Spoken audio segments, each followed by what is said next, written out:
There is a photograph from 2007 taken in the visitors' locker room at Camp Nou.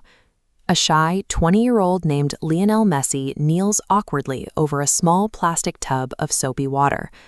In the tub sits a 5-month-old baby, splashing around, completely oblivious. That baby's name is Lamine Yamal, and on Sunday he will walk onto the pitch as a 19-year-old starting right winger for Spain, facing Messi in a World Cup final. When the two squads meet at the stadium in East Rutherford, New Jersey, they carry the weight of a massive, tangled history. Messi will captain Argentina, but every element of his footballing identity was built in Spain. To win the World Cup, Spain must defeat the greatest player their own system ever produced. Go back to December of 2000. Messi was a 13-year-old kid in Rosario, Argentina, diagnosed with a growth hormone deficiency. The treatments cost roughly $1,000 a month. His local club, Newell's Old Boys, refused to pay for a boy that small. Barcelona would. A sporting director named Carlos Rexach secured Messi's commitment on the paper napkin, and the 13-year-old moved to Spain.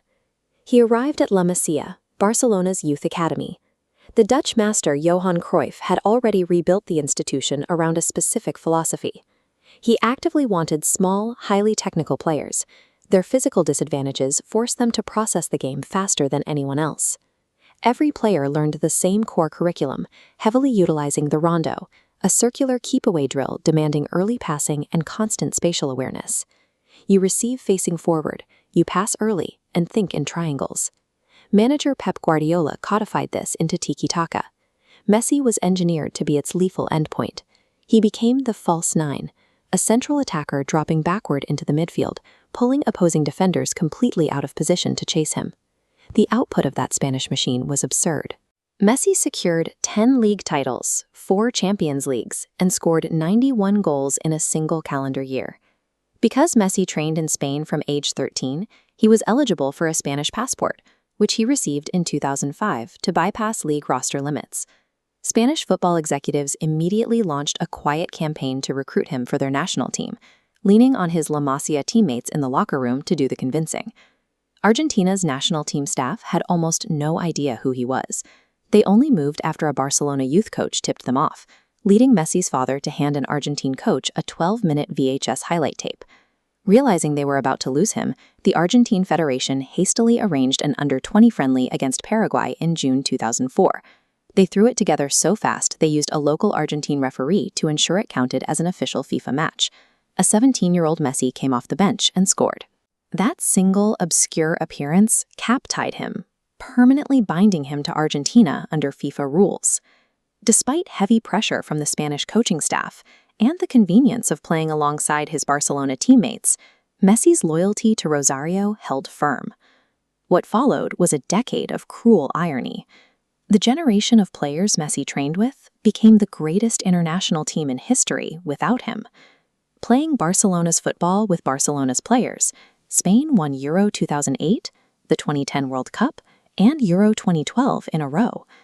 Messi spent those same years absorbing brutal final losses with Argentina. Following a World Cup final defeat in 2014 and back-to-back Copa America losses, whispers grew that he simply couldn't win outside of his Spanish ecosystem. Then he broke the curse. Messi led Argentina to the 2021 Copa America, ending a 28-year trophy drought. A year later, he lifted the 2022 World Cup. He became Argentina's all-time leading scorer, totally independent of Spain's help. The Spanish system and its finest individual creation had both reached the absolute pinnacle of the sport, apart from one another. Which brings us to the present day, and Spain's new weapon. Lamine Yamal is the exact engineered replica of the original Messi experiment. The similarities are eerily synchronized. Both graduated from La Masia. Both became the youngest first-team debutants in Barcelona's history. Both are left-footed right wingers who wear the number 10. This diagram shows the tactical divergence heading into Sunday. On the left, Spain arrives as European champions on a record unbeaten run, playing a system built on interconnected Barcelona nodes. On the right, Argentina's battle-hardened squad funnels its entire offense through a record-breaking Messi. The 2026 World Cup final is the ultimate test of origin versus allegiance. To stop the player they accidentally created, Spain is relying on his exact replica, closing a 20-year cycle that started with a baby in a plastic tub.